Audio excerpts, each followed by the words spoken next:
તો ગુજરાતમાં વરસાદ ખેંચાતા કૃષિ પર સંકટ તોડાઈ રહ્યું છે। વાવેતરમાં 40%નો ઘટાડો નોંધાયો છે। સૌરાષ્ટ્ર, કચ્છ અને ઉત્તર ગુજરાતના જળાશયોમાં નીર ખૂટ્યા છે। જળાશયોમાં પાણી ખૂટ્યું છે અને દુષ્કાળની ભીતિ પણ સતાવી રહી છે। 8 કલાકને બદલે 12 કલાક વીજળી આપવા ખેડૂતોની માંગ છે। નહેરોમાં સિંચાઈનું પાણી છોડવા, પશુઓને ઘાસચારો પૂરો પાડવા માટે માંગ ઉઠી। તો રાજ્યના અનેક ડેમ તળિયાજાટક થઈ ગયા છે। ગુજરાતના જળાશયોમાં સરેરાશ 46.74% જ પાણી છે। સૌથી ઓછું સૌરાષ્ટ્રના જળાશયોમાં માત્ર 26.2% જ પાણી ઉપલબ્ધ છે। તો કચ્છના જળાશયોમાં 26.8% પાણીનો જથ્થો છે। દક્ષિણ ગુજરાતના 34.35%, જ્યારે ઉત્તર ગુજરાતમાં 40.20% જ પાણી ઉપલબ્ધ છે। મધ્ય ગુજરાતના ડેમમાં 51.52% પાણીનો જથ્થો ઉપલબ્ધ છે। સરદાર સરોવર ડેમમાં હાલ 64.54% પાણીનો જથ્થો છે। તો પાછલા 146 વર્ષમાં ચાલુ જૂન માસમાં સૌથી ઓછો વરસાદ નોંધાયો છે। અત્યાર સુધી રાજ્યમાં સરેરાશ માત્ર 1.84 ઇંચ જ વરસાદ નોંધાયો છે।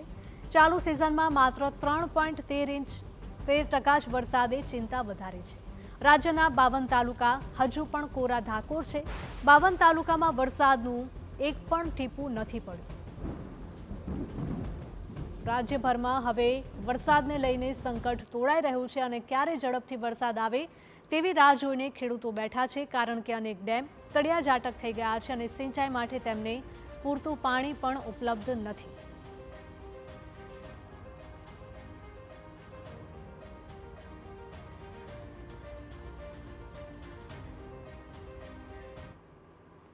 અને હવે ગ્રાફિક્સના માધ્યમથી સમજીએ કે કેટલો વરસાદ થયો છે અને કયા કયા વિસ્તારમાં વરસાદ નથી થયો, જેના કારણે હાલાકી વેઠવાનો વારો આવ્યો છે।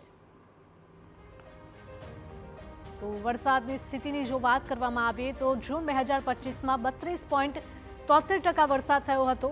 જૂન 2026માં ફક્ત 3.13% જ વરસાદ થયો છે, એટલે કે સરેરાશ 29.6%ની આસપાસ વરસાદની ઘટ જોવા મળી રહી છે। આટલી મોટી ઘટ હવે ક્યારે ભરપાઈ થશે તે પણ સૌથી મોટો સવાલ અહીંયા સતાવી રહ્યો છે।